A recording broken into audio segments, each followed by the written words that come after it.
Do you record a podcast in a really busy environment, something with a lot of noise behind you while you're recording? It's sometimes a great way to create a podcast because it can create some nice atmosphere behind your voice, but it introduces some tricky parts. As in, you want to capture that background noise, but you also want to make your voice nice and clear, good quality. How do you do that? How do you achieve that balance? Well, let's cover that today. I think there's two sides to it. One is that audio cleanup, that's the software side, and one is the hardware, the gear, the microphones that are great for recording in this type of environment. So let's look into this, how to record a podcast in that busy environment, great quality, but still good atmosphere. How do we do it? Let's take a look. Before we jump in, I'd love to hear what busy environment are you recording in? I presume if you found this video, you're thinking about recording somewhere busy, noisy. Where are you recording? Pop it in the comments below. I'd love to hear.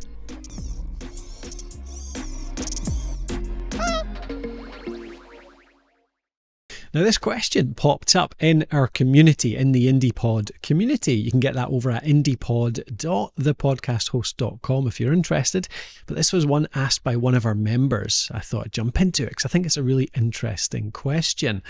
This lady herself records out and about in her own words. Thinking of the Antiques Roadshow, I wonder, does that translate for our US friends? I'm not sure.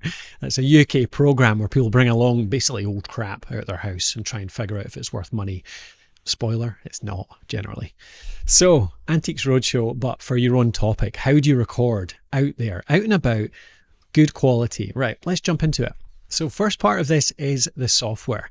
Now, I always say you should be looking to automate as much of your podcast as you can. Us podcasters, we are not audio engineers, nor should you really want to become one. That's with a caveat, of course. Some podcasters do enjoy that side of things. If you love to learn compression, EQ, all of that stuff, then fill your boots. Jump into it, learn that stuff.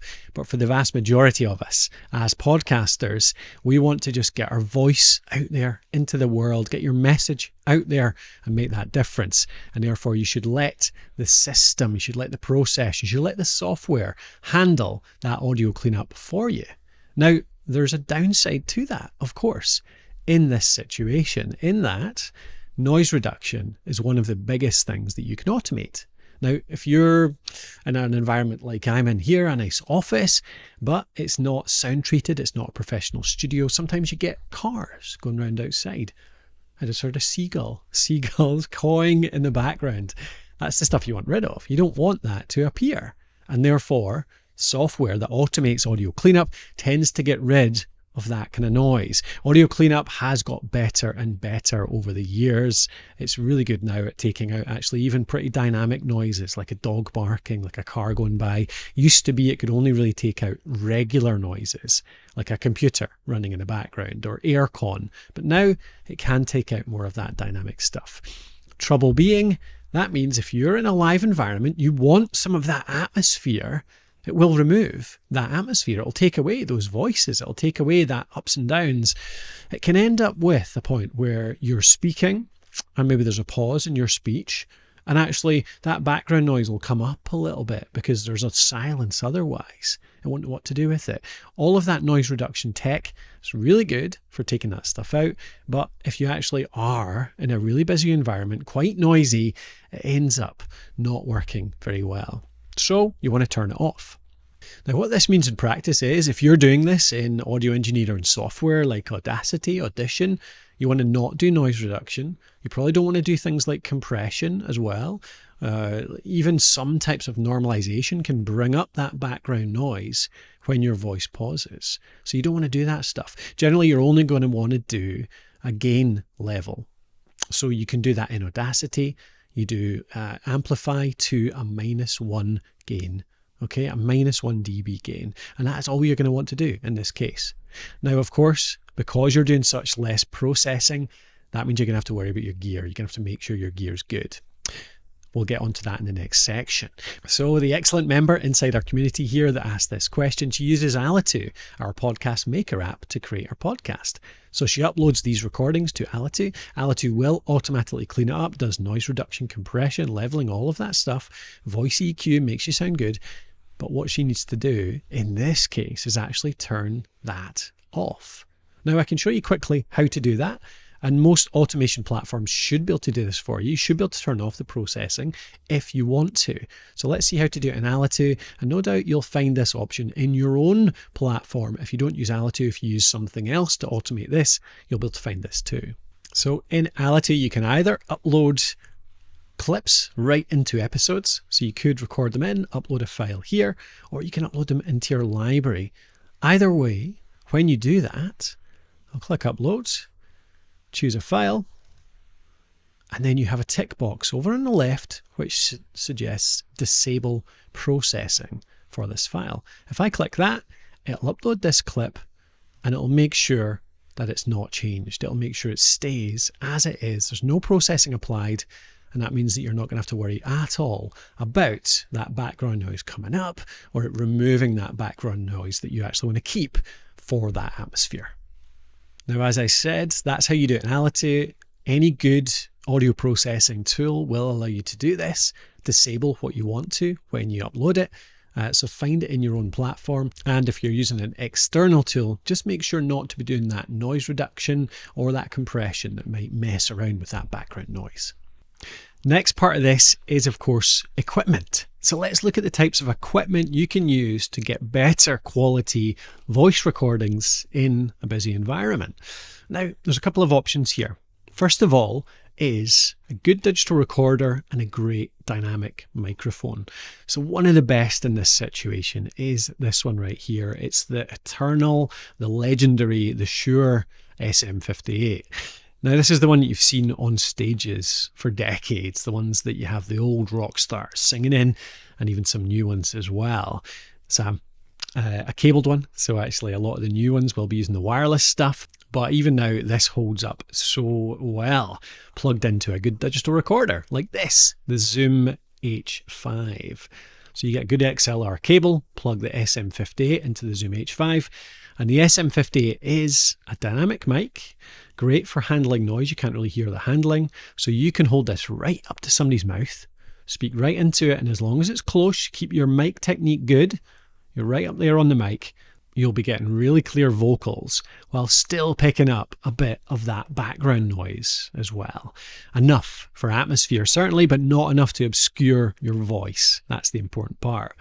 Then, of course, you can take the recording from this, upload it into whatever platform you use for editing, whether that's Alitu, as I showed you, or whether it's something else altogether, and then you can start working with it.